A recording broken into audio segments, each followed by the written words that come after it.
craneal y a nivel espinal. Hablamos primero de la dura madre craneal. Entonces, la dura madre craneal, como que fuera mi mano, la cara externa, o también llamada perióstica, la que se relaciona íntimamente con el hueso, formando un espacio que, como usted sabe, se llama espacio epidural. Entonces, como el hueso por la cara intracraneal es medianamente liso, por ende, la cara externa o perióstica de la dura madre es medianamente lisa. O sea, no veo tantas irregularidades notorias marcadas.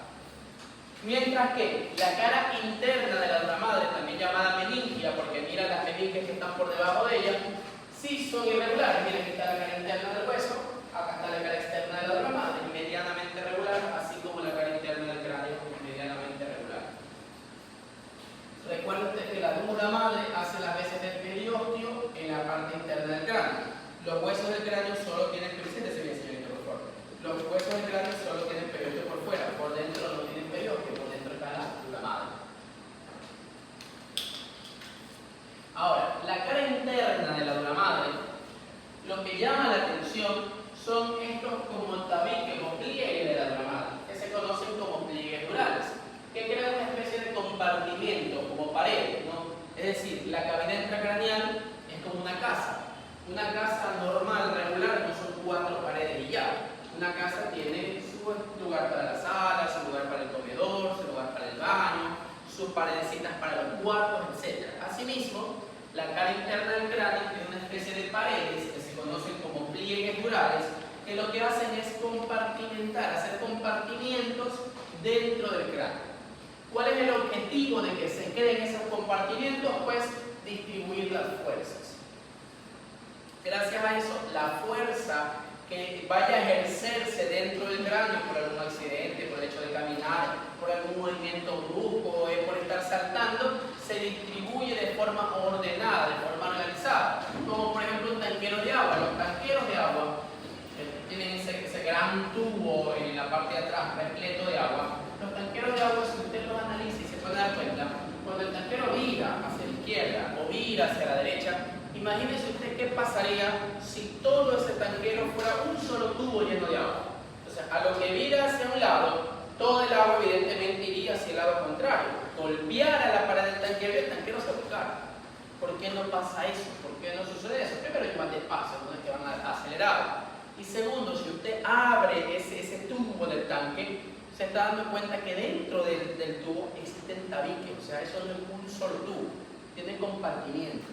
Entonces, esos compartimientos, ¿por qué sucede? Porque cuando se mueve el tanquero hacia un lado, si aquí hay un tabique, esta porción de agua se dirige hacia acá y golpea la pared, pero la porción de agua de acá se detiene por el tabique. Entonces, la fuerza se distribuye de manera organizada para que no todo vaya hacia un solo lado. Ese es uno de los objetivos de estos tabiques, distribuir las fuerzas.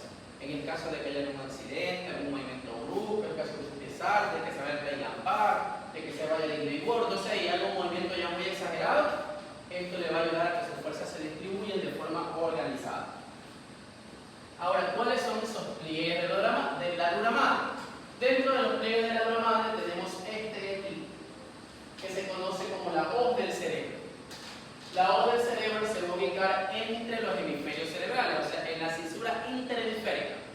Estos son los dos hemisferios. Aquí en la mitad se ubica la hoz del cerebro. La hoz del cerebro también le llaman falx cerebral, que sería en latín. Y la hoz del cerebro se le llama así porque se parece a una hoz o una guadaña. La guadaña es esa, la que tiene la muerte, que tiene ese palito y arriba tiene eso con lo que le corta la cabeza a las personas. Eso se llama hoz o guadaña. Entonces, mire usted que viéndolo con un poquito de amor y cariño, es la forma de esta hoz del cerebro que se ubica en la zona interhemisférica. Ahora, la hoz del cerebro tiene bordes y esos bordes tienen características. Por ejemplo, la hoz del cerebro tiene un borde anteroinferior, que es este que está aquí, que se inserta o se relaciona con la apófisis crista galli del hueso etmoides. Entonces, ¿qué es lo que hace? Como la hoz se agarra, se acoge aquí, en la apófisis crista galli del etmoides, ofrece un medio de fijación, o sea, al agarrarse de la apófisis crista galli, le provee a las estructuras cerebrales una forma de fijarse. Entonces, el cerebro no está moviéndose como loquito de un lado para el otro, sino que gracias a esos medios de fijación se mantiene ahí firme. En la parte posterior de la hoz del cerebro, posterior inferior por aquí, se va a relacionar con otro pliegue dural, que ya luego lo vamos a conocer.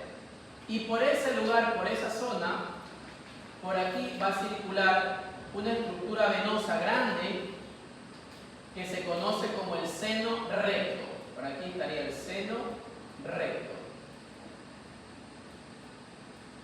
Los senos no son nada más que grandes estructuras venosas que reciben a las venas del encéfalo.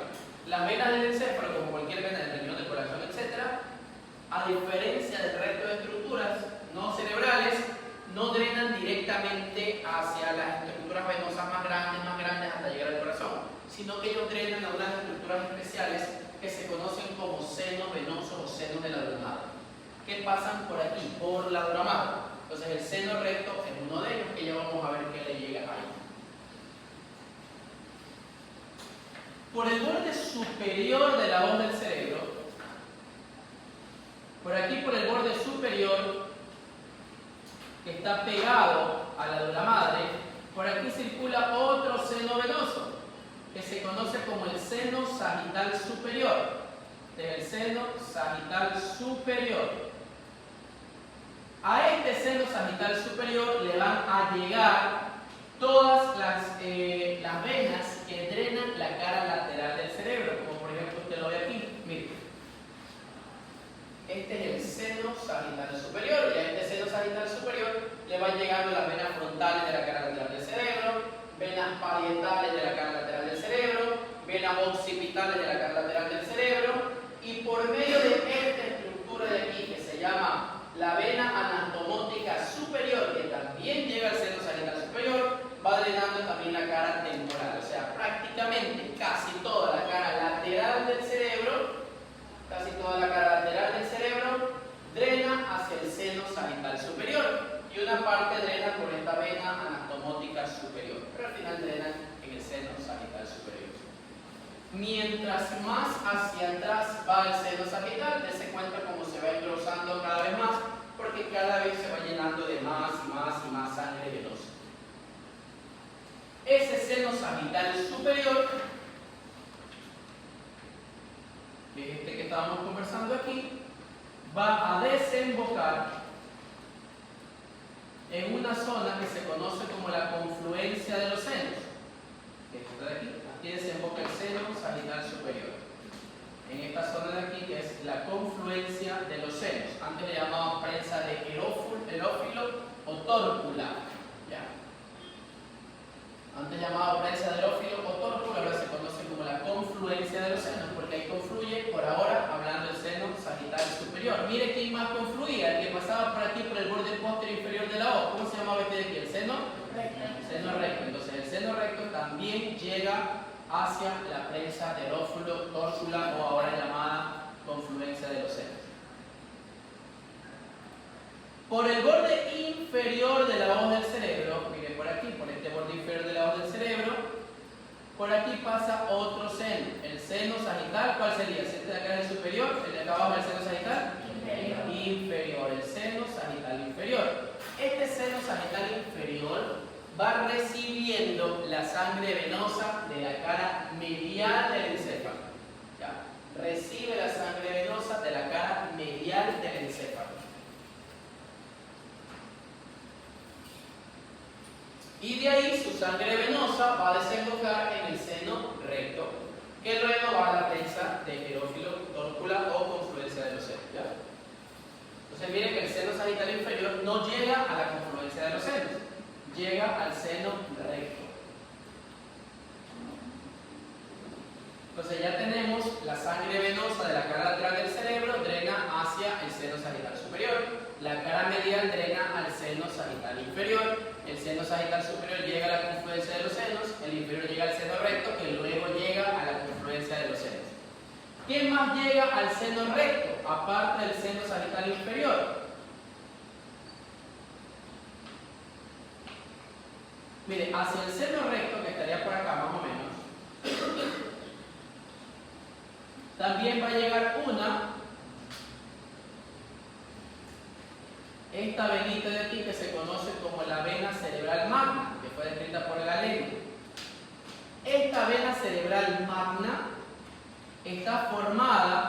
por las venas cerebrales internas.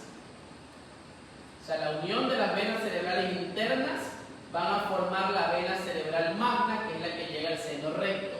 ¿Y que van drenando la vena cerebral magna?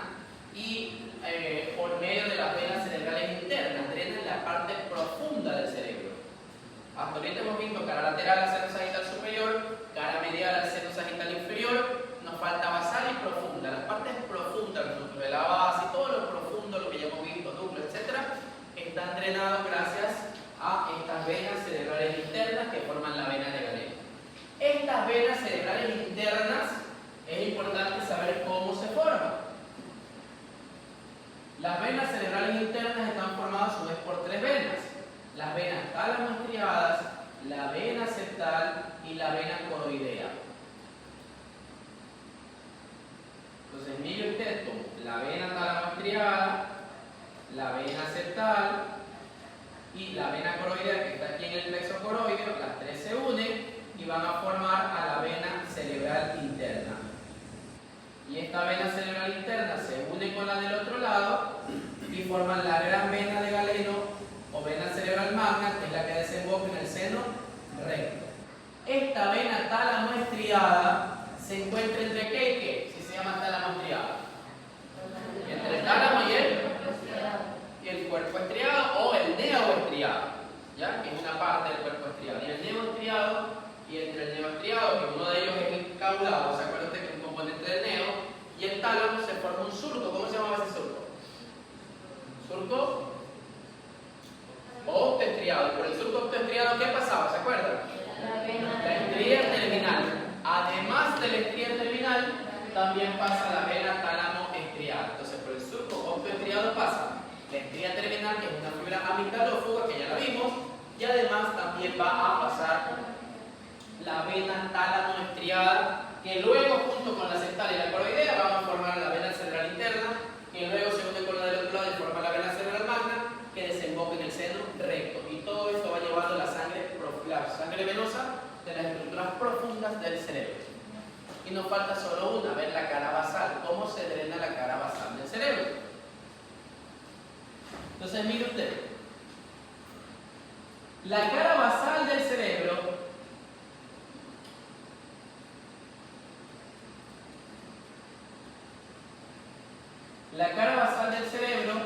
desemboca también, desemboca en la vena cerebral magna por medio de esta vena aquí, que lo voy a poner en rojo, que se llama la vena basal.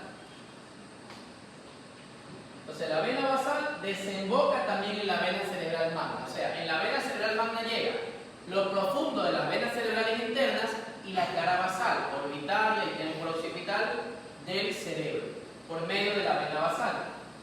Esta vena basal se formó gracias a la unión de dos venas: la vena cerebral anterior, que va por acá, y la vena cerebral media profunda, que va por acá. La vena cerebral anterior y la vena cerebral media profunda se unen y forman la vena basal, que es la que va a desembocar en la gran vena del Galeno o la vena cerebral magna. ¿Estamos claros? Y de ahí la magna va al seno recto. Entonces en el seno recto desemboca la vena de Galeno o vena cerebral magna y desemboca el seno sagital inferior. La vena basal no desemboca en el seno recto, desemboca en la vena cerebral magna, que a su vez luego va al seno recto. ¿Estamos claros? ¿Ya? Y ya sabe cómo se forman cada una de ellas. Entonces seguimos. Ya vimos cara superior de la O, cara inferior de la O. Terminamos con os del cerebro.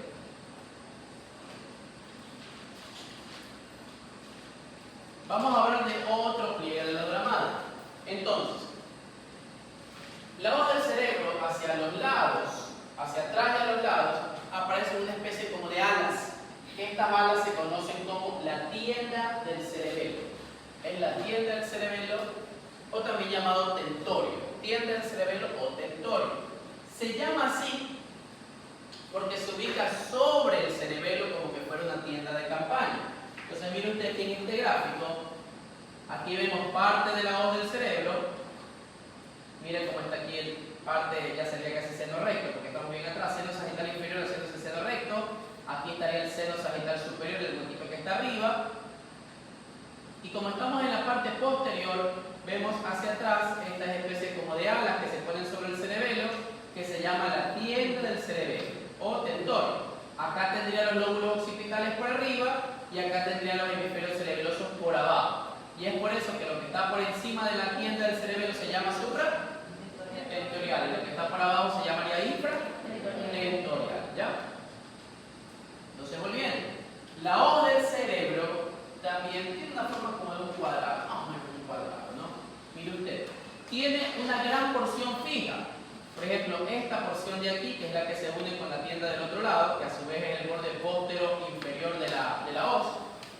Está pegado, esto que está pegado también al cerebro, al hueso, esta porción que también está pegada al hueso, esta sería la porción fija.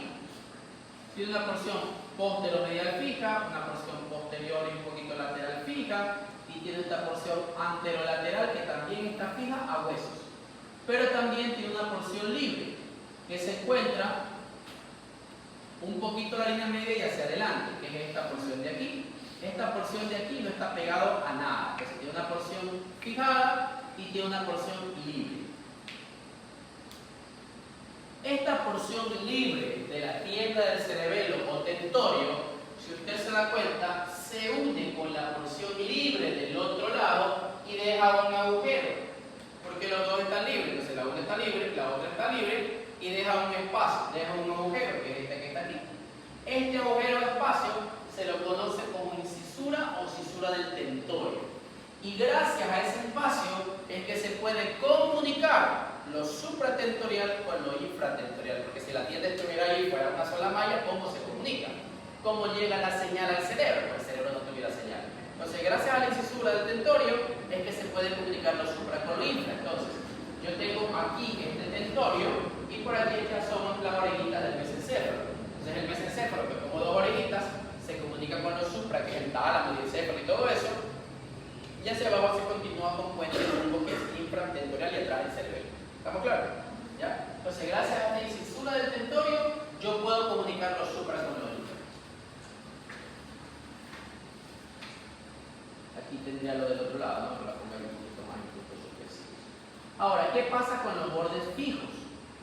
En los bordes fijos, acuérdense uno, este de aquí es el borde fijo medial, que se comunica con el del otro lado. ¿Y por aquí qué pasaba? El seno recto, ¿no? Por aquí pasaba el seno recto y hacia atrás es que yo tenía la prensa del ófilo, córculo, confluencia de los senos. ¿Ya? Este otro borde fijo es interesantísimo. Mira este de aquí. Este borde fijo se adosa al peñasco, a la parte superior del peñasco. Por aquí pasa también un seno, que se llama el seno petroso superior, que va desembocando la sangre venosa de aquí de los senos cavernosos. El seno petroso superior pasa por este borde. Entonces, este borde es interesante porque por aquí pasa el seno petroso superior, pero además, al adosarse, al fijarse al peñasco, también se transforma en un medio de fijación. Entonces, los medios de fijación más importantes que tiene las meninges para poder otorgarle al sistema nervioso a nivel craneal son el borde anterior inferior de la hoz pegado a la crista Galli y este borde anterolateral fijo del tentorio adosado al peñasco. ¿Ya? Entonces así son dos medios de fijación superior, los laterales y los inferiores de la crista. Y por el punto por aquí pasa el seno petroso superior. ¿Ya? Entonces ya sabemos que la sangre del seno sagital superior desemboca en la confluencia de los senos, que la sangre del seno recto desemboca, que a su vez llegó sangre del seno sagital inferior y la vena cerebral magna, que a su vez recibió sangre de la vena basal, la vena cerebral magna, y bueno, todo llegó al seno recto. Y luego la sangre llega aquí a la prensa de erófilo torcular, o también llamada confluencia de los senos. Entonces esa sangre está ahí, y ahora ¿dónde se va? Esa sangre luego va a circular por los bordes fijos de la tienda del cerebelo, lo vamos a poner con rojo. Entonces, de aquí hacia ambos lados sale otro seno por este borde del tentorio, que se conoce como seno lateral o seno transverso. El seno lateral, o también llamado seno transverso. Entonces, la sangre va desde la confluencia de los senos hacia el lateral. por esos senos transversos. Luego estos senos transversos, después de eso, el seno baja como una especie de sigma, como una S itálica, y el seno transverso, seno lateral, se transforma en seno sigmoideo.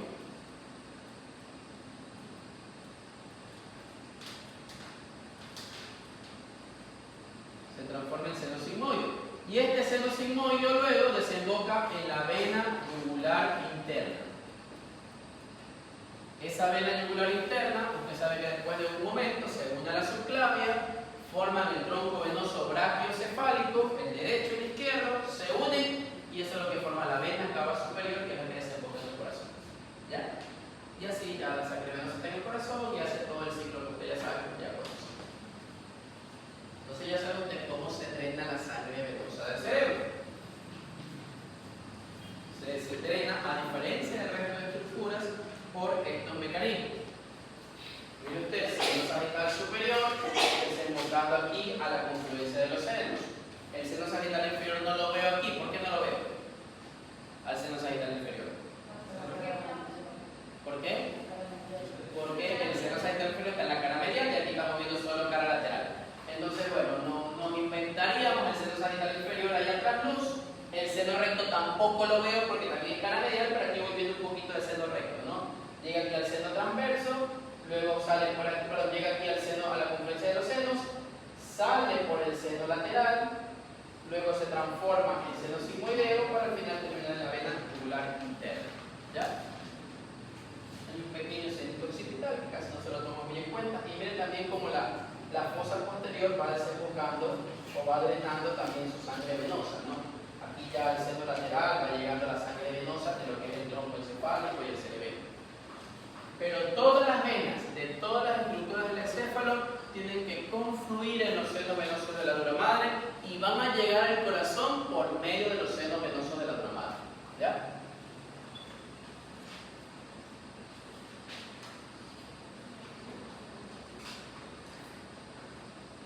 Hay otros dos pliegues durales que son un poquito menos cosas que como lo que hemos conversado. Ya mira, aquí tengo la hoz del cerebro, aquí tengo la tienda del cerebelo, y si yo veo hacia abajo, voy a encontrar esta estructura de aquí, se ve que parece como un frenillo de la lengua, que se lo acabo de pintar. Aquí tengo un hemisferio cerebeloso, aquí tengo otro. Como está entre los hemisferios cerebelosos, esta es la hoz del cerebelo. Ya es más chiquitita que la hoz del cerebro, es la hoz del cerebelo. Y hay otro pliegue de la dura madre que se ubica aquí. Esta es la silla turca. Se pone encima de la silla turca, dejando siempre un espacio para que pueda comunicarse el hipotálamo con la hipófisis. Esa porción de dura madre, ese pliegue dural, se llama la tienda de la hipófisis o membrana celar, con ese. Esta es la silla turca, se ubica aquí encima, deja un espacio para que pueda comunicarse con la hipófisis, se ubica aquí. Y es la membrana celar o tienda de la hipófisis. Esa membrana celar, que es el término como nosotros más lo nombramos, o tienda de la hipófisis, nos sirve a nosotros para identificar la localización de un tumor, por ejemplo. Si yo digo que el tumor de la hipófisis es intracelar, quiere decir que está dentro de la silla, todavía está dentro de esa membrana celar que está otorgada. Si yo digo que está extracelar o supracelar, quiere decir que el tumor ya atravesó a la membrana celar y ya está por ella.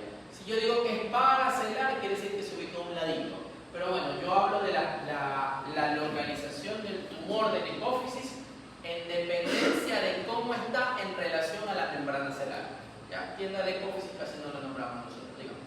¿Es lo mismo membrana celar con diafragmas? El diafragma lleva otra estructura. Porque el diafragma es un diafragma.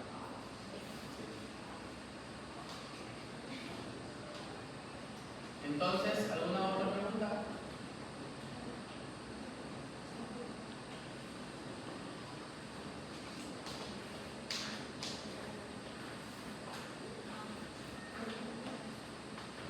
Esto con respecto a los pliegues de la dura madre. No hay duda con esto. ¿Ya? Ahora.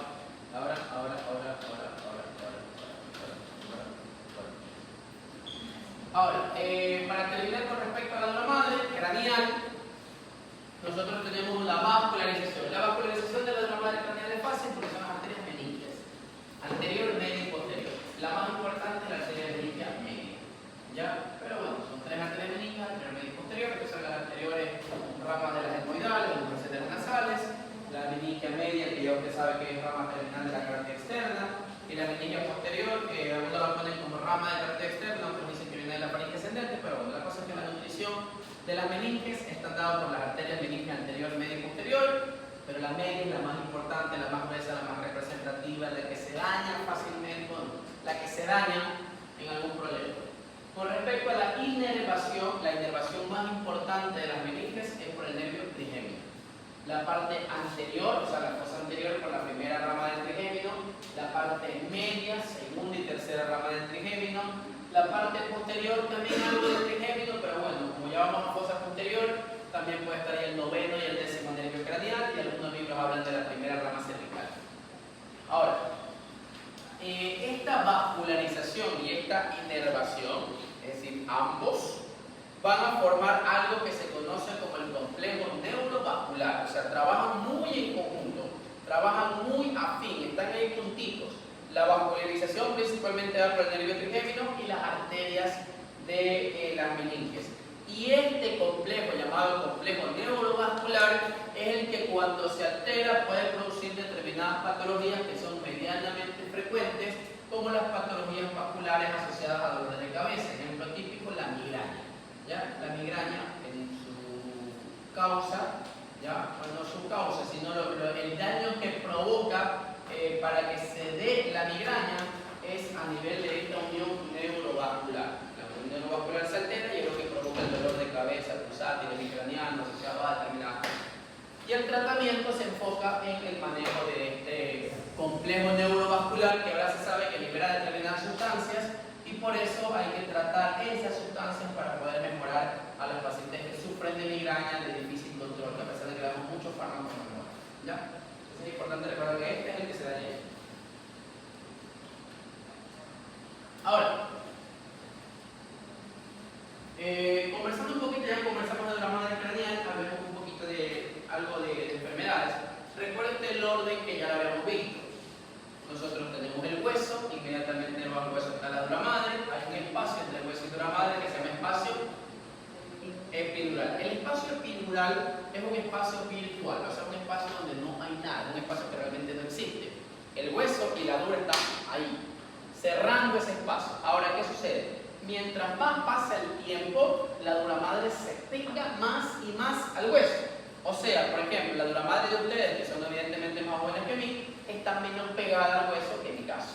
Pero la dura madre de mi abuelita, que tiene 84 años de edad, esa dura madre tiene que estar recontra pegada al hueso, casi que ya formando uno solo. Y eso se entiende. Cuando yo voy a operar a un joven, por ejemplo, de la edad de ustedes, yo le corto el huesito y ese huesito sale facilito, se despega facilito en relación a la dura madre. Pero cuando yo voy a operar a un paciente anciano, adulto mayor, de los 60, 70, 80 años, etc., o sea, se corta el hueso, pero hay que irlo despegando con determinados aparatos que tenemos nosotros, nos tenemos que ir despegando el hueso de la dura madre, y a veces incluso no intencionalmente, pero se rompe esa dura madre y luego coger el puntito sutural. O sea, es mucho más complejo retirar el hueso en un anciano que retirar el hueso en un adulto. Una puntita, hagan silencio por favor. ¿Ya? Entonces, eso con respecto al espacio epidural. Es importante que entiendan eso de ahí. Eso es un concepto importante de lo que les estoy diciendo ahora.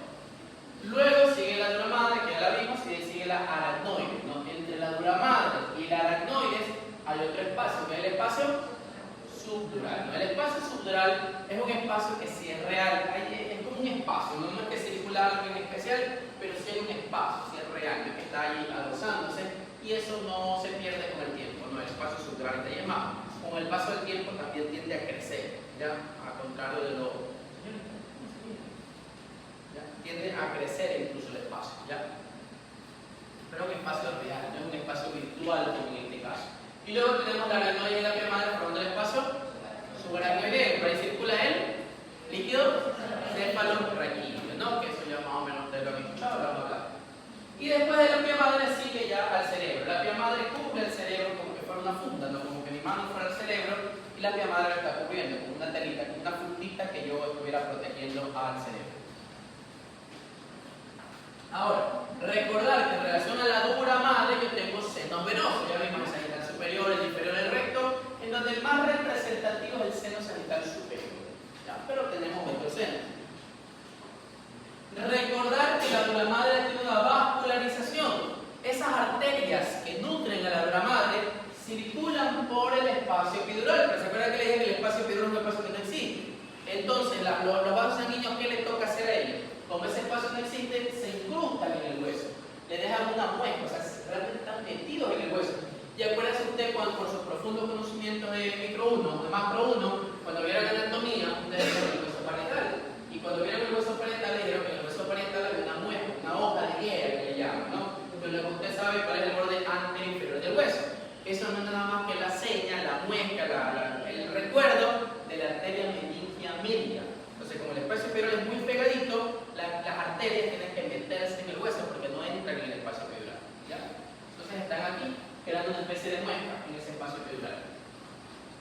Ahora, lo otro que sería interesante ver es cómo las venas van a drenar hacia los senos venosos de la dura madre, por ejemplo, el seno sagital superior. Recuerden que le dije que el seno sagital superior drenaban las venas de qué cara del cerebro. ¿La cara lateral, medial o basal? La lateral. Entonces, miren, por ejemplo, qué sé yo, la vena frontal va desde el cerebro, atraviesa la pía, pasa subaracnoideo, que hay líquido cefalorraquídeo. Nada, no, nada, solamente el vasito.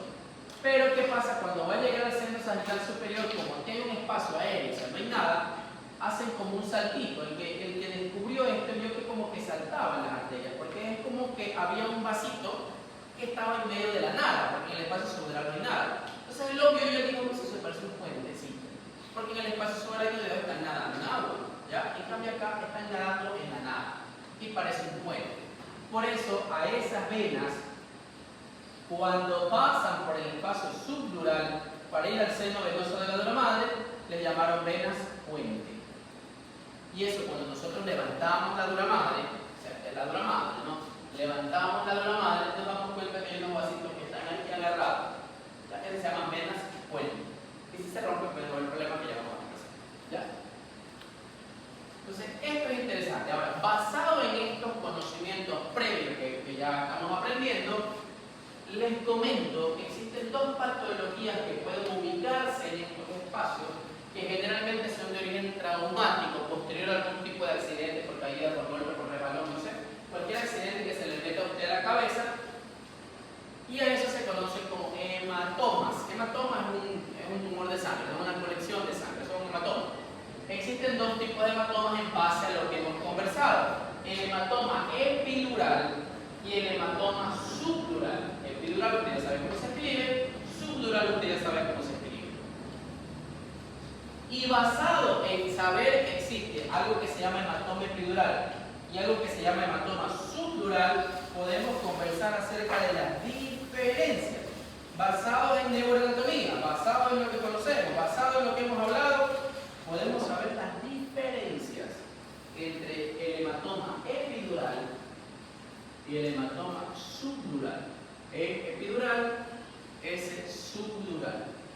Diferencias básicas que no necesita aprender neurología, necesita aprender anatomía para saber las diferencias. Primera diferencia, facilito, la localización. La localización. ¿Dónde está localizado el hematoma epidural? ¿Entre qué y qué?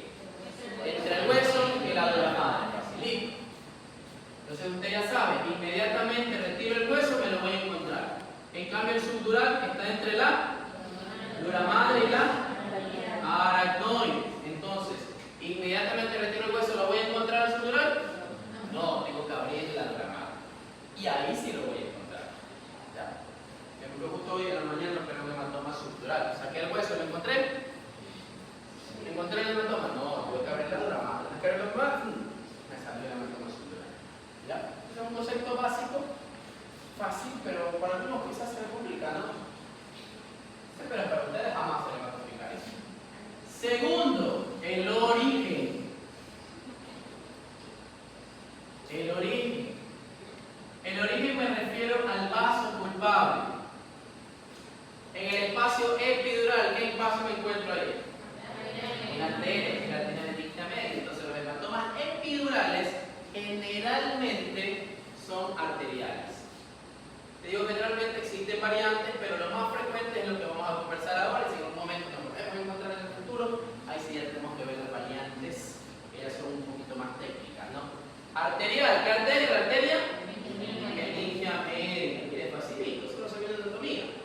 Y el hematoma subdural, ¿cuál sería el origen? ¿Arterial o venoso? Venoso, ¿qué venas? Venas puente. Yo que vena puente es toda la vena que pasa por el espacio subdural, sea frontal, occipital, temporal, parietal, no sé, me invento cualquier cosa que se le llegue a la cabeza.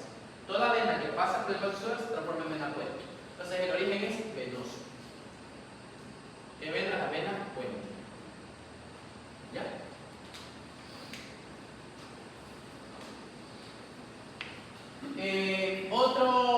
Otra diferencia, que bueno, esto sí quizás es un poquito más técnico, igual para que usted vaya entendiendo. Por ejemplo, la causa, generalmente ambos son traumas, no, ambos son accidentes, pero los hematomas epidurales generalmente son accidentes de alto impacto, o sea, accidentes de tránsito, caída de gran altura, un trauma por riñas, si te lo golpearon con palo, con piedras y todo, o sea, el accidente es fuerte para que haya un hematoma epidural. Generalmente incluso los hematomas epidurales están asociados a fracturas del hueso.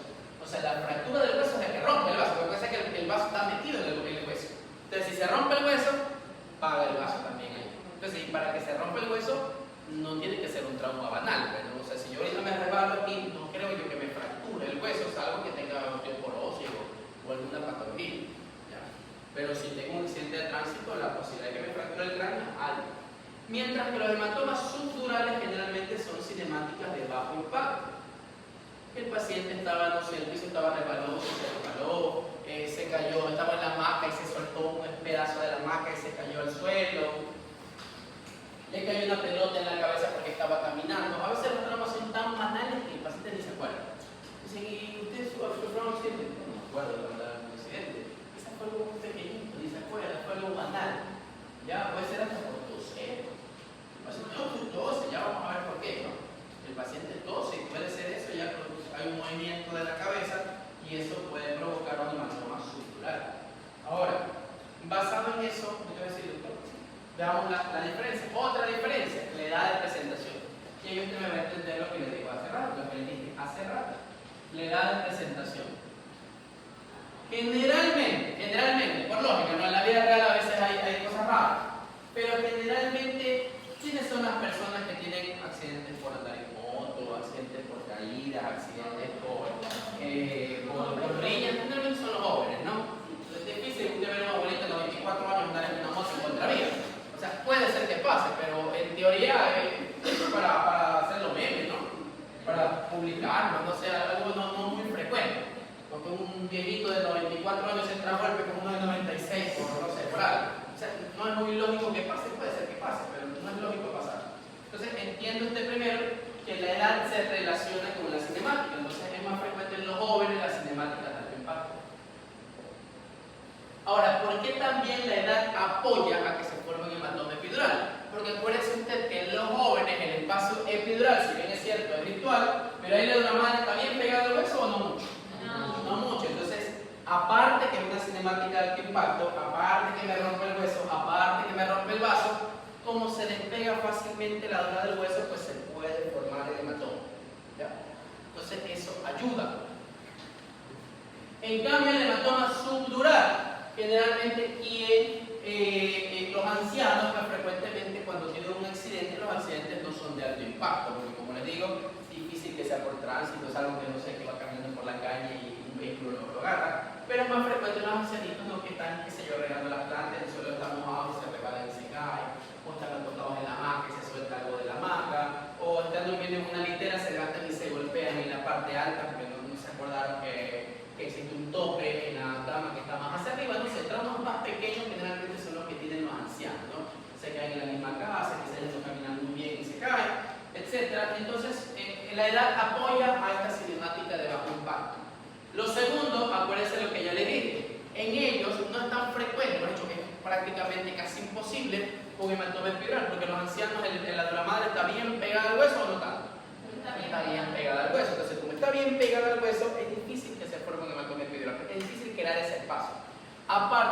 ancianos ya las arterias se les calcifican, se ponen bien duras, entonces es difícil que se rompan, entonces se suma más cartílagos. Y lo otro es que la edad provoca algo que se llama atrofia cortical. El cerebro del ancianito ¿usted cree que es grandote o se va haciendo más chiquito? El cerebro del médico se hace chiquito porque hace atrofia cortical fisiológica. Entonces,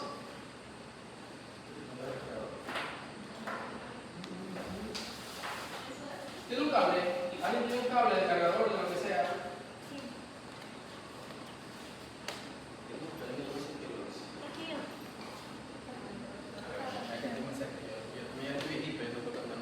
No, préstame también la cabecita. Entonces, miren.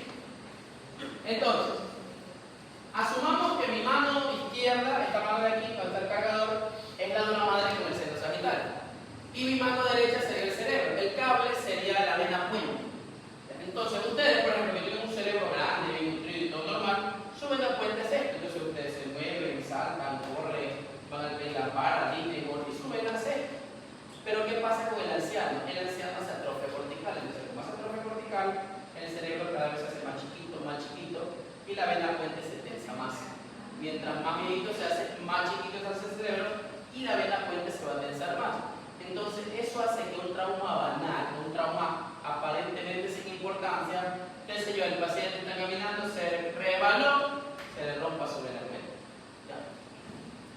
Porque como el cerebro está muy chiquito, eso hace que la vena esté bien tensa y mientras más chiquito, está el cerebro, más tensa está la vena. Entonces, si está tensa, evidentemente, un trauma pequeño como toser, por ejemplo, el paciente le puede romper su vena puente y provoca un hematoma subdural. ¿Ya?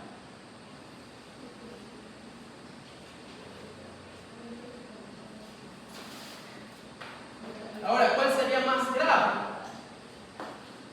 La gravedad, ¿no? ¿Cuál es más grave en relación al otro?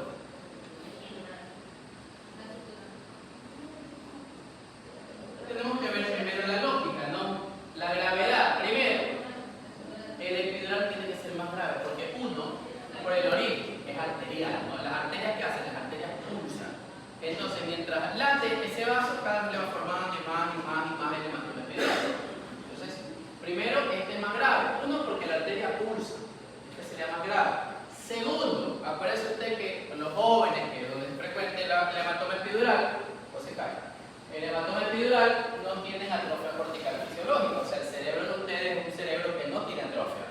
Por ende, si se les aparece un coágulo, como no tienen atrofia, no le dan chance, no le dan espacio a la formación de un hematoma, y esa juventud en ese momento les juega en contra. ¿Ya? Entonces, y como le digo, la arteria pulsa, la arteria late, entonces va creando. Y mire, y a veces el coagulito está chiquito y el paciente aparentemente está bien. Por eso dicen incluso que el paciente puede estar bien y de repente, Dios lo bendiga, una ferroquitiquesia, se muere el paciente. Entonces el paciente que usted lo ve, llega a la guardia, el paciente llega, no sé, un joven de 20 años que estaba en una moto sin casco y se metió con un poste. El paciente primero está medio grave, pero cuando llega está bien, despierto, incluso, no sé, le dice, uy, no, el joven de ahí, ese joven ha pasado hablando toda la noche. Incluso anoche íbamos a mandar a comprar pizza y él también que se quería unir que tenía hambre. No, espérate que te hagan la tomografía. O sea, el paciente está bien, conversando como cualquiera de ustedes en este momento. Y de repente, el paciente que estaba hablando ya no habla. Y cuando lo vamos a ver, está inconsciente. Se murió el paciente. Entonces, el paciente que aparentemente estaba bien se terminó muriendo. ¿Qué fue lo que pasó? Tenía un hematoma epidural. Estaba chiquito, pero como comenzó a latir, creció. Como el cerebro de los jóvenes no tiene espacio, le comprimió las estructuras vitales, comprimió el bulbo raquídeo, le hizo una parada cardiorrespiratoria y café, tortita, queso, se murió. Entonces, por eso es importante. Entonces, ¿cuál es la enseñanza de esto? Todo paciente joven que tenga un traumatismo importante, que haya de gran altura, accidente de tránsito, no importa si él está bien, despierto, consciente, orientado, caminando, que bla, bla, bla, hay que hacerle por lo menos una tomografía de la cabeza. Y no se puede ir a la casa hasta que no haga una tomografía de la cabeza. Porque el que esté bien, consciente, orientado, conversando, no es criterio absoluto de que no tenga nada en la cabeza. Eso es importante. Siempre le digo a los pacientes, no importa, mire, el paciente neurológicamente que tú eres mejor, a veces es el que está más grave y el que más posibilidades tiene de morirse. Yo necesito una tomografía. Si no veo nada en la tomografía, pues perfecto, ya. Adiós, gracias. Si veo un hematoma chiquitito, tengo que ir viendo la evolución. A veces no crecen, a veces bipolar, ¿no? Y si crece más allá de la cuenta, pues el paciente se empeora y hay que meterlo al quirófano. Entonces es importante esto, por eso dice que estos pacientes hacen el famoso talk and die. Están hablando y de repente se murió. Esa es la cinemática del talk and die. Esto es un curso de inglés, talk and die. ¿Ya? El paciente habla y muere, por eso es importante, entonces empeorar y saber hacer eso. El paciente que ustedes vieron dice, sí, el chico estaba despierto y todo, yo pensaba que la de al lado se iba a morir más rápido, y el chico ya está muerto y la señora sigue aquí todavía. Entonces, ojo, el neurológico es traicionero. Siempre yo le digo a los residentes o internos, el paciente neurológico es traicionero, porque el paciente que tú ves que crees que está mejor, puede ser el que más fácilmente se vaya a morir y no se confía por eso. ¿Ya? En cambio, el paciente con hematoma subdural, la gravedad, no son graves, pero la gravedad es menor. ¿Ya? Uno, porque acuérdense que el origen del hematoma subdural es de tipo venoso, ¿no? No venenoso, venoso. Es venoso y las venas no laten, las venas gotean. Entonces lo que hace es gotear de poquito, de poquito, de poquito. Y aparte parece que el anciano tiene atrofia cortical fisiológica, tiene el cerebro chiquito. Como tiene el cerebro chiquito, tiene espacio, entonces ese hematoma se comienza a formar y a formar y a formar. Y generalmente esos pacientes tienen 2 a 3 meses de evolución. O sea, el cuadro típico de un paciente con hematoma subdural es un viejito mayor de 60 años que tuvo un trauma banal, no sé, hace 2 meses se resbaló de la hamaca, se golpeó en la espalda, se puso un mentol y siguió haciendo su vida normal, no le dijo a nadie. O el familiar vio, le tocó, le revisó y no le dijo a nadie, siguió todo normal. Y después de 2 meses, 3 meses, el paciente tiene, no sé, no puede mover una parte del cuerpo, tiene mucho dolor de cabeza, está como inconsciente, como que se duerme fácilmente, hace ataxia de la marcha porque tiene un síndrome cerebeloso, o sea, hace algo neurológico. A veces piensa que es un infarto, y usted le hace una tomografía y lo que tiene es un hematoma subdural. Por lo que le digo, la atrofia cortical fisiológica y el hecho de que la vena solamente gotea hace que el cuadro clínico tarde más. 2 a 3 meses. Por ejemplo, la paciente que se operó hoy es un hematoma subdural. Luego vamos a ver que hay agudo, subagudo, crónico, esas cositas. Es un hematoma subdural, la señora hace como 2 meses había estado ahí como que regando las plantas y parece que ese alrededor se cayó. Y la señora siguió, los manitos ahí le hicieron ver un poquito y todo, parece que no había ninguna fractura, nada, le disparó por la cabeza. Y después de 2 meses se dieron cuenta que la señora vomitaba y vomitaba. Parece que los vómitos que no están precedidos de náuseas me hablan de hipertensión intracraniana. Entonces comenzó a vomitar, vomitar, vomitar y dolor de cabeza. Se la llevaron a un médico particular que hizo una tomografía y un hematoma subdural. Entonces mira usted el cuadro clínico de los hematomas subdurales. Es importante, interesante también eso, ¿no? A la vez. Y por último, la forma. La forma también es importante. Por imágenes, cómo es la forma de cada uno de ellos. Entonces, el hematoma epidural, aparece usted que el hueso y la dura están pegados, el hueso y la dura están pegados. Entonces se rompe un vaso y ¿qué es lo que hace? Crearse ese espacio. Y toma este aspecto, biconvexo, aspecto de limón también le dicen, ¿no? Toma este aspecto como biconvexo, de lente biconvexo.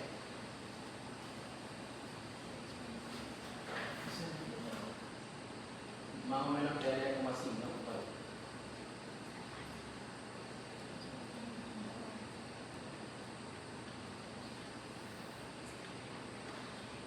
Biconvexo.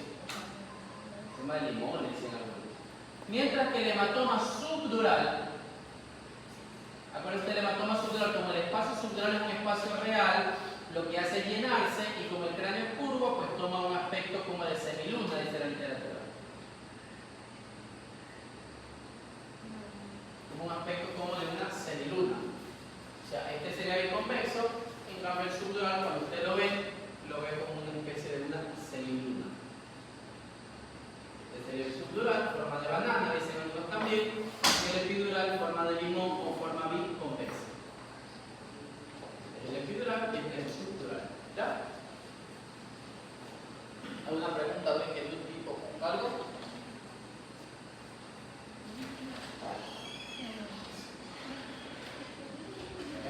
Entonces, ese es el comportamiento de la dura madre a nivel craneal. Hablaremos ahora de la dura madre a nivel raquídea. La dura madre a nivel raquídea, bueno, tiene las mismas relaciones, los mismos espacios. Una cosa que es interesante es el espacio epidural. El espacio epidural a nivel craneal, como ya le dije, es virtual, es inexistente. ¿Ya? Y cada vez desaparece más con el paso del tiempo. Mientras que el espacio epidural a nivel raquídeo digo que es un espacio real, que está repleto de grasa epidural. O sea, el espacio epidural a nivel raquídeo tiene grasa epidural. ¿Ya? O sea, aquí ya no hay problema. Si yo saco el hueso para poder llegar a la médula espinal, a donde quiera llegar, no tengo tantos problemas con el cráneo, que si es muy anciano, que está pegado, no, siempre voy a tener un espacio. Hay grasa epidural hasta poder llegar a la dura madre. Aquí también es interesante que la dura madre ofrece medios de fijación. Teníamos dos medios de fijación superior, que era la unión a la hoz y la unión al peñasco. En cambio acá tenemos también medios de fijación. La dura madre acompaña el nervio raquídeo hasta que llega aquí, al agujero de conjunción. O sea, la dura madre abarca o llega hasta que el nervio craneal nervio raquídeo, el nervio craneal va a salir del hueso. Va a llegar ya hacia el exterior, a la zona extravertebral. Hasta ahí lo acompaña la dura madre y se adosa al hueso. Entonces eso hace que la médula espinal no se esté moviendo para un lado y para el otro, sino que como está agarrada al hueso, pues la médula espinal esté ahí fija. ¿Ya? Ese es un medio de fijación lateral. Hay otro medio de fijación lateral que no es tan fuerte, pero medio en fin, que es que la pía madre se dirige hacia la dura madre. La pía madre se dirige hacia la dura madre. Y como la dura está pegada al hueso, pues le ofrece fijación. Esta estructura en donde la dura madre se dirige hacia la pía se dirige hacia la dura, se lo conoce como el ligamento dentado. Dura madre dirigida hacia pía es el ligamento dentado. Entonces, por ejemplo, mire usted, lo rojo es la pía madre, lo azul es la dura madre, y aquí usted ve a la pía madre dirigida hacia lo azul. Esto es el ligamento dentado. Pía madre proyectándose hacia la dura madre. Se llama ligamento dentado. Lentamente pía madre. Y por último vamos a enfocarnos en lo que es el medio de fijación inferior. Ya vimos los laterales y los superiores. Vamos a hablar del medio de fijación inferior y vamos a conocer algo. La médula espinal, la vascularización de la médula espinal está dada, usted lo sabe, hacia adelante la arteria espinal anterior, que nutre casi toda la médula, menos el cordón posterior. El cordón posterior es lo único que no nutre la médula, la arteria espinal anterior. El cordón posterior está nutrido por las arterias espinales posteriores, eso ya lo conversamos cuando vimos síndrome medular. Entonces la arteria espinal posterior izquierda nutre lo izquierdo, la posterior derecha nutre lo derecho. Y se unen por algo que se llama la vasa corona, que es como una comunicación que hace entre ellos. ¿Ya? Ahora, acuérdense usted que la pía madre es como una funda que se ubica sobre las estructuras del sistema nervioso. Cuando la pía madre llega aquí, donde está la arteria espinal anterior, ocurre algo interesante.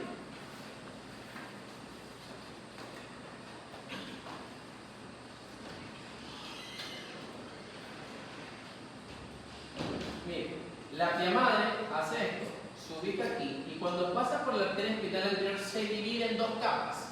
Una capa interna que sigue pegada a la médula espinal, que se llama la pía íntima. Pero también hay otra porción de pía madre que va sobre la arteria espinal anterior, que se conoce como la pía externa. Se ubica sobre la arteria espinal anterior y esa es la pía externa. Entonces como que abraza, como que recubre por todos los lados a la arteria espinal anterior. Si yo lo veo de frente, entonces mire usted, yo voy a tener a la arteria espinal anterior aquí, porque esto es anterior, voy a tener aquí a la arteria espinal anterior, y cubriéndola por encima, voy a tener esa pía externa, cubierta por encima a la pía externa. Entonces eso da un aspecto distinto, diferente, y a eso se lo conoce como la línea blanca de Slender. Entonces la línea blanca de Slender, usted lo ve en la cara anterior de la médula, siempre y cuando tenga pía madre cubriéndola, y lo que usted observa es a la pía madre sobre la arteria espinal anterior, y esa es la línea blanca de Slender. Entonces, recordando hacia abajo, hasta dónde llega la médula espinal, hasta el borde inferior del L1, máximo borde superior del L2. Mire, por ejemplo, aquí yo tengo L5, L4, L3, L2, L1. L1 y L2. Mire, aquí borde inferior del L1, casi borde superior del L2. Aquí llegó la médula espinal. ¿Ya? Entonces, mire, este es L1 y este médula espinal está llegando hasta aquí. Entonces, después de esto ya no hay médula espinal. ¿Qué es lo que nosotros vemos? Viendo el gráfico de la derecha, para verlo un poquito mejor, lo que como hasta aquí llega la médula espinal, pero los nervios tienen que seguir, porque los nervios sacros que están en la médula tienen que dirigirse hacia abajo, hacia los cuerpos vertebrales sacros, ¿verdad? Entonces tienen que comenzar a bajar, a bajar, a bajar, y alguien lo vio una vez y dijo, se parece a la cola de un caballo. Y por eso se llama la cola del caballo o cauda equina, ¿verdad? Porque cada nervio tiene que igual ir a buscar. Ahora, ¿cuál es el comportamiento de la línea blanca de Splender que vimos arriba aquí? Dijimos que la línea blanca de Splender es vía madre cubriendo ¿qué cosa? La arteria espinal anterior. La arteria nutre a la médula, o sea, si ya se acaba la médula, ¿va a seguir habiendo arteria? No, pues ya para qué si ya no hay nada que nutrir. Entonces, aquí que es la parte final de la médula espinal, aquí que es el entre L1 y L2, que es la parte final, luego de eso ya no hay línea blanca de Splender, ya no hay arteria, pero sí continúa la pía madre, o sea, la pía íntima y la pía externa que estaban cubriendo a la arteria espinal anterior, cuando llega a la médula, la arteria desaparece, pero se vuelven a unir los dos elementos piales. La pía interna o la pía íntima con la pía externa se unen y forman otra vez solamente pía madre. Y luego yo veo solo pía madre. Ese solo pía madre es a lo que se conoce como el filum terminal. Entonces el filum terminal es la continuación hacia abajo de la línea blanca de Splender. Y anatómicamente hablando, o en base a los componentes, la diferencia es que el filum solo tiene pía madre y en la línea blanca de Splender tiene pía madre más arteria espinal anterior. ¿Ya? Entonces es una diferencia. La continuación hacia abajo ya se llama filum. ¿Y por qué se llama filum? Porque ya no hay arteria. Por eso no se llama línea blanca de Splender. Ahora, como usted se puede dar cuenta viendo con un poquito de amor y cariño, la médula espinal llegó hasta L1, ¿verdad? Ahí no hay duda. Pero si usted se da cuenta, la dura madre, que es la que está con línea naranja, esta continúa, esta no se queda en L1, continúa L2, L3, L4, L5, S1, llega casi hasta S2. ¿Sí ven? Entonces, la dura madre llega casi hasta S2 y recién en S2 la dura madre desaparece. Este espacio comprendido entre L1, que es la finalización de la médula espinal, y S2, que es donde llegó la dura madre, ese espacio es un espacio donde hay líquido cefalorraquídeo y no hay médula. Entonces a esto se lo conoce como el saco dural. Este espacio de aquí es lo que se conoce como saco dural. Y en teoría, este espacio de aquí es el sitio donde yo puedo hacer una punción lumbar, meter una aguja para sacar líquido cefalorraquídeo, ya sea para poner anestesia, para poner antibióticos, para hacer estudios a ver si hay una infección, no sé, para lo que sea, sin el riesgo de que yo vaya a dañar a la médula espinal. Si yo me meto acá, puedo encontrar líquido cefalorraquídeo, pero pincho la médula. Pero si yo me encuentro acá abajo en el saco dural, evidentemente solo encuentro líquido y los nervios que son fácilmente de evadir. Ahora igual, para evitar, porque la médula quizás puede bajar un poquito más, dependiendo de cada persona, generalmente nosotros utilizamos L3, L4 o L4, L5. Estos son los espacios en donde nos metemos para poder tomar muestra. Y como sabemos, pues, usted ve la parte más alta de la cadera, la parte más alta del hueso, se va hacia atrás y ahí siente los espacios entre los cuerpos vertebrales, ese es L3, L4. ¿Le da miedo? Baja un poquito L4, L5. ¿Ya? Es el lugar en que nosotros nos ubicamos. No nos metemos también muy arriba porque la médula puede estar un poquito más abajo. Mejor me quedo acá L3, L4, L4, L5, saco el líquido cefalorraquídeo y hago lo que tengo que hacer con ese líquido. ¿Ya? Es en el saco dural. Ahora, continuemos hablando del filum terminal. El filum terminal, entonces, apareció desde que terminó la médula, borde inferior de L1, borde superior de L2, sigue, continúa por todo el saco dural, continúa porque solamente eso es pía madre, ¿no? Eso es nada más pía madre. Y llega hasta S2. Cuando llega a S2 se encuentra con el fin de la dura madre, se encuentra con el fondo del saco dural. O sea, todo el saco dural y el fondo del saco es S2. Entonces, cuando el filum llega al fondo del saco, ¿qué pasa? Ya se acaba la dura madre, como la conocíamos, pero el filum continúa a través que ahora era solo pia madre, atraviesa el fondo del sacro dural y se recubre de dura madre. Y ya como con dura madre recubierto el filum, se dirige hasta el coxis. Y esta porción de filum que ahora se recubrió de dura madre cuando atravesó el fondo del sacro dural es lo que se conoce como ligamento sacrocoxígeo. Entonces, la línea blanca de Splendere que comenzó arriba desde que se formó la arteria espinal anterior siguió máximo hasta la labia media, L1, L2, y ahí se transformó en filum terminal. El filum terminal tiene solo llamada porque no tiene arteria espinal anterior. Este filum terminal va de aquí, L1, L2 terminó la dura madre, terminó la media. ¿Hasta qué nivel? Hasta S2. Después de S2 se recubre de dura madre y se llama ahora ligamento sacrocoxígeo porque va de S2 hasta el coxis. El filum terminal y el ligamento sacrocoxígeo son los medios de fijación inferior que le ofrecen las meninges al sistema nervioso. Entonces ya tengo dos superiores. ¿Cuáles son los medios de fijación superiores a nivel craneal? La O pegada a qué cosa? A la cresta galle y la tienda pegada al peñasco, ¿no? Los laterales son la dura madre pegada a qué? Al agujero de conjunción de los cuerpos vertebrales. Y lo que va por dentro, que es el ligamento dentado, ¿no? Y los inferiores son el filum terminal y el ligamento sacrocoxígeo. ¿Ya? Se mira usted como las meninges también dan fijación.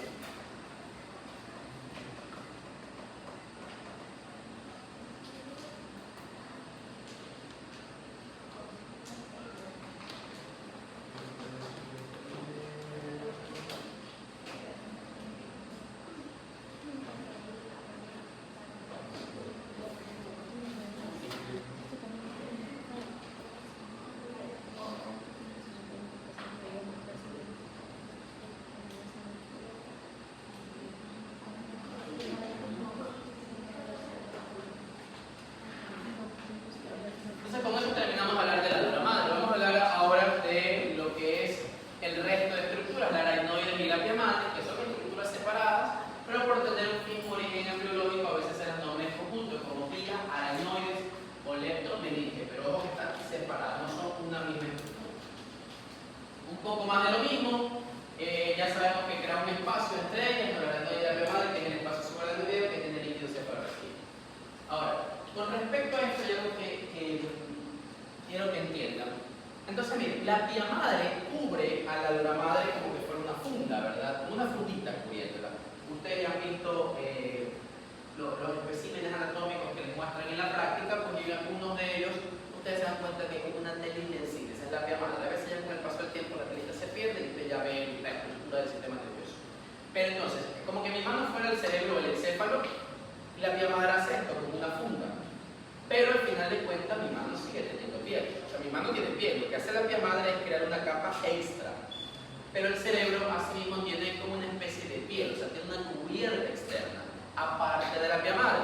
Esa cubierta externa, esa especie de piel que tiene el encéfalo se conoce como membrana limitante externa. Ya, es la membrana limitante externa. Ahora, entonces, yo sé que tengo dos tipos de vasos sanguíneos. Unos vasos que entran al cerebro. Esos vasos que entran son las arterias. Y tengo otro tipo de vaso que sale, sacando todo lo sucio, etcétera, que son las venas. Evidentemente usted sabe que las venas de drenaje del encéfalo van a terminar en los senos venosos de la dura madre, y ponemos como ejemplo ya el seno sagital superior. Entonces la arteria entra para nutrir y la vena sale hacia el seno. Ahora, cuando la arteria entra, va entrando la arteria para nutrir al cerebro, se va cubriendo de, por ejemplo, cuando atraviesa la pia madre, se recubre de pia madre. ¿Ya? Se atraviesa la pia madre y la pia madre la cubre para poder ingresar o dirigirse hacia el cerebro. Y cuando atraviesa la membrana limitante externa, se recubre de membrana limitante externa. O sea, el vaso sanguíneo arterial, cuando va a llegar al cerebro, llega cubierto de pia madre. Y cuando entra, se profundiza en el cerebro, aparte de pia madre, también se recubre de la membrana limitante externa. O del sistema nervioso, que no se relacione de forma directa con el sistema nervioso, porque el sistema nervioso es muy delicado y es muy desconfiado realmente, ¿no? Todo eso quiere tenerlo ahí controlado, alejado de él. Las venas lo mismo. Las venas, como están desde el encéfalo hacia arriba, no tienen vía madre porque en el encéfalo no se ha relacionado con vía madre en la profundidad. Entonces la vena cuando sale, solamente sale cubierta de membrana limitante externa. Ya cuando toca la vía madre, pues ya no importa, no hay problema porque no va a dirigirse al cerebro, por eso la vía madre no la cubre. El hecho de que cubra aquí vía madre es porque la arteria entra, en cambio la vena va saliendo. ¿Estamos claros? Ya. Y se forman unos espacios, debido a estas cubiertas que hacen a los vasos, se forman unos espacios que se llaman espacios perivasculares, que fueron descritos por Bishop Roberts. ¿Ya? Los espacios perivasculares de Bishop Roberts. Tenemos espacios perivasculares arteriales y espacios perivasculares venosos. ¿Cuáles son esos espacios perivasculares? Entonces, el espacio perivascular arterial tengo dos. El que está aquí, entre la membrana limitante externa, con naranja, y la verde, que es la vía madre, se conoce como el espacio subpial. De acá está descrito, miren. El espacio subpial está en el cuadrito de la derecha. ¿Ya? Uno, el espacio subpial. ¿Ya? Y entre la vía madre y ya el vaso en sí, el vaso sanguíneo, se encuentra otro espacio que es el espacio intrapial, como que forma la letra de esta palabra así. ¿Ya? Subpial e intrapial. El subpial entre la membrana limitante y la vía madre, y el intrapial entre la vía madre y el vaso. Mientras que perivenularmente solamente hay un espacio que se llama espacio perivenular, que es entre la pared del vaso venoso y la membrana limitante externa. Este espacio es el espacio perivenular. ¿Ya? Esos son los espacios perivasculares descritos por Bishop Roberts. A veces ya en algunas tomografías a veces se dilatan esos espacios y se ven como unos huequitos que uno tiene que diferenciarlos pensando como un tumor, ¿no? Son cosas que pueden pasar. Pero siempre que usted ve un vaso sanguíneo o la circulación de un vaso que tuvo una dilatación, como un huequito, antes de pensar que es un tumor, un quiste o algo, tiene que pensar que puede ser un espacio perivascular. ¿Ya? Y luego cuando ve imagenología va a ver que puede diferenciarlo, porque generalmente los tumores producen edema, o sea, el tumor comprime, el espacio perivascular no comprime nada. ¿Ya? El quiste también tiene unas características, etc. Se llama espacio perivascular de Bishop Roberts. Ahora, el vaso sanguíneo luego se profundiza más todavía. ¿Ya? Se profundiza más. Y cuando ya está bien profundo ya no tiene vía madre. Ya solamente tiene membrana limitante externa. Y en la profundidad del vaso arterial, cuando ya solo tiene membrana limitante externa, es cuando recién ahí se relaciona con el encéfalo, que lo vamos a representar como que fuera una neurona. Ahí mire, ahí recién él puede ser que lo que el vaso sanguíneo arterial tenga se lo pueda ofrecer al encéfalo, sea nutrición, sea alimento, o sea una bacteria, sea algo tóxico, sea algo malo. O sea, el vaso sanguíneo cuando ya se profundiza y ya no tiene llamada solo membrana limitante, es cuando el vaso sanguíneo ya puede otorgarle a la neurona o al encéfalo lo que le quiera dar, sea bueno o sea malo. Pero evidentemente a veces no todo es bueno. Por ende, aquí aparece una estructura, una neuroglía que se va a encargar de definir, de decidir qué es lo bueno y qué es lo malo para saber qué le deja entrar y qué no. Y esta estructura que hace una barrera es un astrocito, que usted lo debe haber visto cuando vio micro, un astrocito. Entonces, el astrocito es el que crea la barrera entre el vaso y el encéfalo. Esa barrera se le llama barrera hematoencefálica. Entonces, la barrera hematoencefálica es una barrera creada por un astrocito que es la que impide que todo lo que esté en el vaso llegue al encéfalo. Él definirá por determinadas características que llegue y que no llegue. Y esa es la barrera hematoencefálica. ¿Ya? Para que haya barrera hematoencefálica ya no tiene que estar cubierto de vía madre, solo tiene que tener membrana limitante externa. Y ahí se relaciona. ¿Alguna pregunta hasta aquí?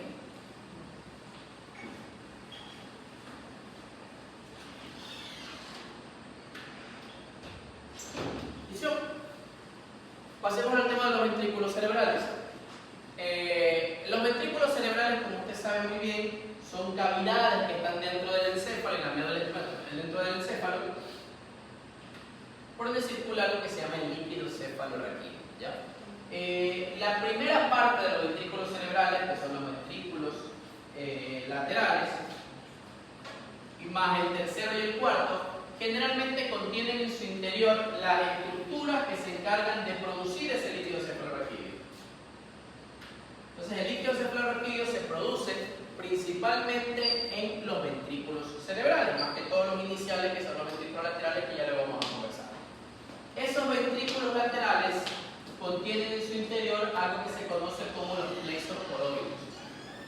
Los plexos coroides son unas estructuras muy vascularizadas, que tienen mucha sangre, que le llegan muchos vasos, que por medio de un mecanismo que ya vamos a ver ahora, se encargan de la producción del líquido cefalorraquídeo. Ahora, entonces, ¿cómo el plexo coroideo produce el líquido cefalorraquídeo? Pues por medio de una relación que hay. Entonces, la relación está entre el vaso sanguíneo, los vasos que llegan aquí, que tiene que luego esta sangre dirigirse hacia los ventrículos cerebrales para transformarse en líquido cefalorraquídeo. O sea, una relación entre la sangre, que la represento aquí como un vaso, y el líquido cefalorraquídeo. Y nuevamente se produce una relación entre un vaso y una estructura del sistema nervioso. Antes era una neurona, barrera hematoencefálica. Ahora es un vaso con el líquido cefalorraquídeo. Entonces, evidentemente, lo que hay dentro del vaso puede ser bueno, pero también puede ser malo. Entonces, obviamente tiene que aparecer una estructura del sistema nervioso para poder identificar qué pasa y qué no pasa. Y se crea otra barrera. En este caso, esta barrera está dada por una neuroglía que se conoce como el glio epitelio ependimal. Acuérdense de las neuroglías, teníamos la microglía, el actorcito que ya habíamos conversado, el oligodendrocito, y tenemos ahora al glio epitelio ependimario, que es el que forma una barrera que se llama la barrera hemolicuoral.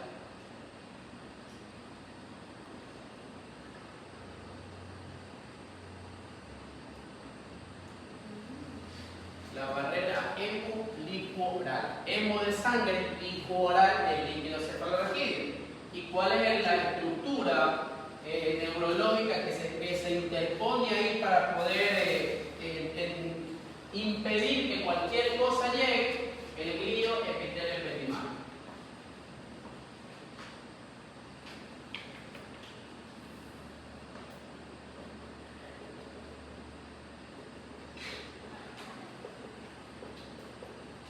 Entonces, gracias al glio epitelio ependimal, lo que está en la sangre se tiene determinados procesos y se va a transformar en líquido cefalorraquídeo, y el líquido cefalorraquídeo entonces comienza a aparecer en los ventrículos. Ahora, este líquido cefalorraquídeo, como usted lo ve ahí, se produce más o menos 0.35 ml por minuto, que por su profundo conocimiento de matemáticas más o menos sale a 21 ml por hora, que por su profundo conocimiento de matemáticas más o menos sale a 500 ml al día. O sea, más o menos nosotros producimos 500 ml de líquido cefalorraquídeo. Pero aquí viene una disyuntiva, aquí viene algo que hay que pensar. ¿Cuál es la capacidad que tenemos nosotros de líquido cefalorraquídeo? En nuestro cuerpo solamente entran 150 ml de líquido cefalorraquídeo. 125 en el vaso subaracnoideo, que ya le dijimos que tiene líquido. Y los 25 restantes en los ventrículos. Entonces la pregunta es, ¿cómo yo hago que estos 500 ml por día puedan circular si yo solamente tengo una capacidad de 150 ml de líquido cefalorraquídeo? Tiene que ir reabsorbiéndose, produciendo. O sea, el líquido cefalorraquídeo se produce, circula, se reabsorbe y otra vez se produce otro poco. Entonces, si yo divido 500 ml, que es lo que produzco por día, para 150, que es lo que yo puedo abarcar, me da un promedio entre 3 y 4. O sea, este líquido cefalorraquídeo tiene que recambiarse de 3 a 4 veces en un día, para que le puedan entrar todos esos 500 ml, que es lo que yo produzco normalmente. ¿Ya? Ahora, ya sabemos cómo se produce y dónde. Se producen los plexos coroideos de los ventrículos cerebrales, por medio de la barrera hemolicuoral que está por el epitelio ependimario. Entonces ahora sí conozcamos el sistema. Inicialmente, lo primerito, el primer lugar donde hay producción de líquido cefalorraquídeo es aquí en los ventrículos laterales. Los ventrículos laterales parecen una C con cola. Es como una C, tiene un cuerno aquí frontal o anterior, tiene un cuerno inferior temporal, también llamado esfenoidal, y tiene una colita que va hacia el occipital que se llama cuerno occipital, como que fuera una manito, frontal, inferior y el occipital. Ahora, estos cuernos de aquí, estos ventrículos laterales con sus tres cuernos, por medio del agujero interventricular, antes llamado de Monro, pasan su líquido cefalorraquídeo al tercer ventrículo. ¿Se acuerdan del tercer ventrículo entre qué se encontraba? Entre qué se encontraba? ¿Cuáles son los límites laterales del tercer ventrículo? El diencéfalo, principalmente el tálamo y el hipotálamo. Por eso usted ve aquí, viene este huequito, es la adhesión intertalámica. Entonces aquí está el tercer ventrículo. Luego el tercer ventrículo, por medio del acueducto cerebral, antes llamado acueducto de Silvio, comunica el tercero con el cuarto ventrículo, que no se olvide usted que está entre el cerebelo por detrás y el puente tribulbo por delante. Entonces del cuarto ventrículo, que lo pasamos acá ahora, miren, aquí están los laterales, este sería el tercero, aquí está el acueducto cerebral, cuarto ventrículo que está en la fosa romboidea. Del cuarto ventrículo, el líquido cefalorraquídeo. Por los agujeros laterales del cuarto ventrículo, este llamado de Luschka, se dirige hacia el espacio subaracnoideo. Y por el canal central del cuarto ventrículo, antes llamado de Mayendi, se dirige por la parte central del tronco y la médula espinal, que se conoce como epéndice. Y de ahí pasa al espacio subaracnoideo, y acá llega el epéndigo, y al final luego va a pasar al espacio subaracnoideo. Entonces todo esto de aquí va a circular hacia el espacio subaracnoideo, que ya sabemos que está entre la aracnoide y la pierna. Ese espacio subaracnoideo, ya, que sería este de aquí, ya pasa el líquido aquí al espacio subaracnoideo después de haber pasado por el resto de lugares. Acuérdense que los plexos cordoides están en los ventrículos laterales principalmente, un poquito en el tercero, un poquito en el cuarto, pero en el espacio subaracnoideo no hay. Aquí pasa el líquido cefalorraquídeo, en el espacio subaracnoideo. Este espacio subaracnoideo no es así como usted ve en el gráfico, uniforme. El espacio subaracnoideo tiene ensanchamientos. O sea, en algún rato es uniforme, pero luego se ensancha el espacio subaracnoideo. Esos ensanchamientos del espacio subaracnoideo es lo que se conoce como cisterna subaracnoidea. Entonces la cisterna no es nada más que el espacio subaracnoideo dilatado. Ahora, ¿por qué me interesa conocer la cisterna? Porque yo, en base a las cisternas, analizo ya en imágenes, por ejemplo, edema cerebral. Si el cerebro tiene edema, es decir, se hincha, evidentemente las cisternas, que son espacios más anchos que el espacio subaracnoideo normal, van a comenzar a desaparecer. Y eso me está indicando que el cerebro está hinchado, está edematizado. Por ejemplo, miren esta resonancia magnética. Aquí usted ve el mesencéfalo. Usted ve el mesencéfalo. Y lo blanco que usted ve alrededor es líquido cefalorraquídeo. Y lo ve bastante, se ve muy notorio esos blancos. Esos son cisternas. Por ejemplo, miren, aquí está la cisterna interpeduncular, porque aquí están los dos pedúnculos, entre los dos interpeduncular. Aquí hay una que se llama crural, la cisterna ambiens, la cisterna cuadrigeminal. Por ejemplo, aquí en la interhemisférica tengo la cisterna interhemisférica. Aquí está la cisura lateral del silvio, tengo la cisterna silviana. Entonces, si por ejemplo yo tengo un paciente con, no sé, un accidente o algún trauma, alguna lesión en la cabeza o algo, y yo veo que estos espacios se comienzan a perder, ya no se ve lo blanco, sino que se ve más apretado, yo digo las cisternas se están perdiendo. Y las cisternas perimesencefálicas son muy importantes de ver, porque cuando estas se pierden el problema es serio, el edema cerebral, porque el paciente no tiene cisternas perimesencefálicas, o no tiene cisterna silviana, o no tiene la cisterna interhemisférica, ¿ya? Entonces las cisternas son importantes para nosotros ya cuando vemos imágenes en un paciente.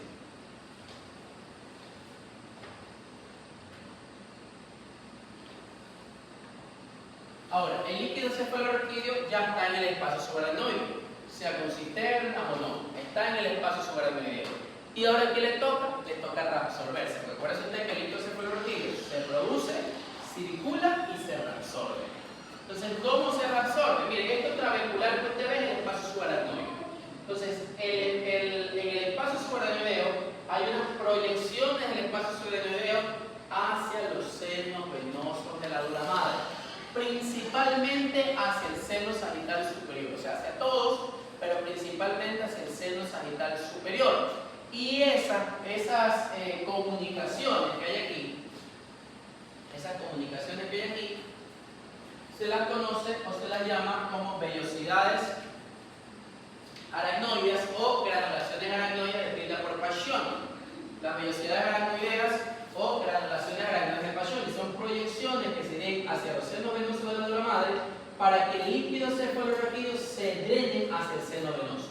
Es decir, que a los senos venosos de la dura madre no solo le llega sangre venosa de las estructuras del encéfalo, también le llega el líquido cefalorraquídeo. Eso es importantísimo. ¿Por qué? Porque al final el líquido cefalorraquídeo fue sangre, ¿se acuerda usted? Fue sangre filtrada por el epitelio ependimario que la limpió muy bonito y la llenó era roja, ahora es blanco, como agua de roca, dice la literatura, que yo nunca he visto salir el agua en la roca, pero la literatura dice que es como agua de roca, blanco, puro, cristalino, y así es el líquido cefalorraquídeo realmente, ¿no? Pero al final de cuentas es sangre. Entonces por eso tranquilamente el líquido puede llegar al seno venoso y hace el trayecto del seno venoso, va a la prensa, llega al corazón y luego otra vez se reabsorbe para transformarse en líquido cefalorraquídeo. Entonces así es como se reabsorbe el líquido cefalorraquídeo. Aquí lo vemos un poquito más grande. A la vellosidad aracnoide de Pacioni-Guardia-Neveo y esta es la vellosidad aracnoide de Pacioni. Por ejemplo, los ancianitos, los pacientes adultos mayores, ellos como comienzan a hacer atrofia cortical y a degenerar determinadas estructuras, a veces se le atrofian esta vellosidad aracnoide de Pacioni. Entonces el líquido cefalorraquídeo se produce, circula, pero tiene dificultad para reabsorberse. Y eso hace que los pacientes adultos mayores comiencen a hacer acúmulo de líquido cefalorraquídeo y a eso se conoce como la hidrocefalia del adulto. Entonces es un paciente que en teoría no tiene ningún problema de base previo a importante y que de repente puede comenzar a hacer una triada que fue descrita por un colombiano que se llamaba Akin. Entonces hace una característica que se llama la triada de Akin. Al principio era Akin-Adams, pero luego se vio que Adams no ayudó mucho, entonces como que me lo ya. Entonces la triada de Akin. Entonces la triada de Akin, que fue escrita por él, que es un colombiano, fue un colombiano, él igual que en un instituto, incluso allá en Santa Fe. Me hace tres características, que es interesante, que me hace alteración de la conducta, o sea, el paciente se pone demenciado, hace trastornos de memoria, trastornos de conducta, se pone agresivo, hace trastornos de la marcha, y el paciente de repente que podía caminar ya no camina bien, se comienza a caer, y también trastorno de los esfínteres. O sea, el paciente ya no puede controlar el esfínter vesical, el esfínter anal, ¿no? Se defeca el paciente, se orina, no avisa. Pero mire usted, si yo veo a un paciente adulto mayor que comienza a tener trastornos de memoria, que comienza a tener trastornos de conducta, que quizás no camina bien, ¿qué patología yo podría pensar si un viejito? Antes de este concepto de hidrocefalia, ¿qué otra patología teníamos que estudiar viejitos, que se olvidaban de las cosas, que se hacían agresivos? El Alzheimer, ¿no? Entonces, pero ¿cuál es la diferencia? Que esta patología, que ahorita estamos conversando, el Alzheimer, esa patología es irreversible. El paciente lamentablemente va a ir progresando su enfermedad hasta que fallezca. No hay nada que hacer. Lo que nosotros hacemos con fármacos es tratar de enlentecer la progresión natural de la enfermedad. Pero ese paciente está condenado a morir. Pero, ¿cuál es la diferencia con esto? Que estos pacientes de aquí que tienen hidrocefalia del adulto, con una sintomatología muy parecida, yo sí les puedo poner una válvula y el paciente mejora, el paciente se cura. Casi que al 100%, algunos al 100%.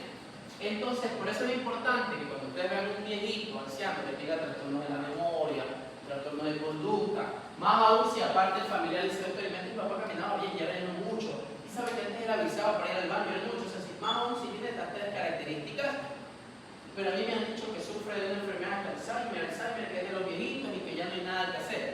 Puede ser que sí, de verdad, no hay nada que hacer, pero también puede ser una hidrocefalia del adulto, entonces hay que hacer una tomografía.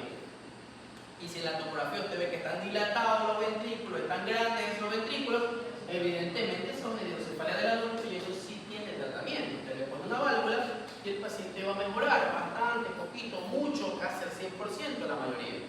Entonces por eso es importante, como le digo, este señor era colombiano, el hijo tiene un instituto, a veces no sabe venir aquí a dar charlas, y ellos tienen una frase interesante, porque como le digo, ¿no? La enfermedad de Alzheimer es una enfermedad incurable, el paciente está condenado a morir.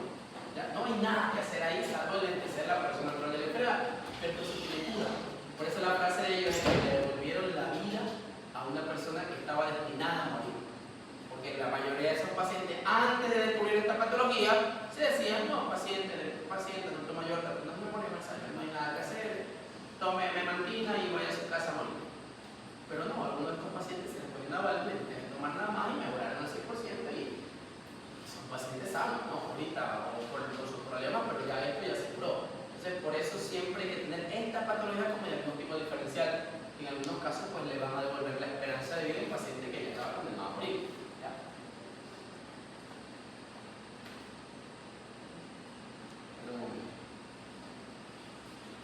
Digo.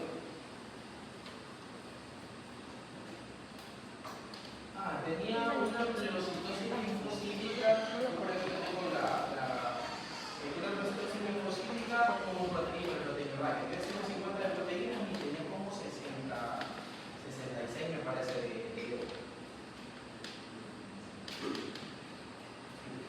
¿Tienes ahí el estudio? Yo creo que voy a mandar una foto aquí.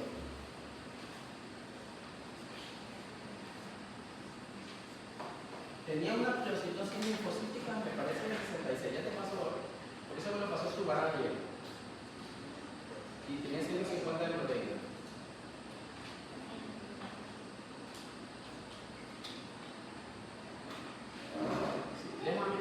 Te voy a poner en el cargo porque no estoy en clase. Déjame ver que mi surbarán me pasó la foto. Viene el de emergencia. Sí, ahorita te voy a pasar la foto. No sé si tengas señal para. Sí, ahí está. No, procedimiento. 661 por milímetro cúbico de leucos, linfo 81%, neutrófilo 19%, gluco 60-79%. Proteína 105.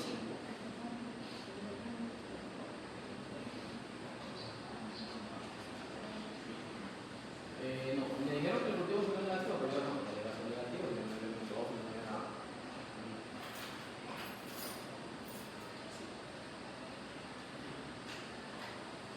No le mido, la verdad. Y lo único que se me llamó la atención a mí es que yo un nivel sensitivo de T7. El T7 es especial para abajo, no es que yo lo pude pedir a veces, pero supuestamente la presión fue súbita, así,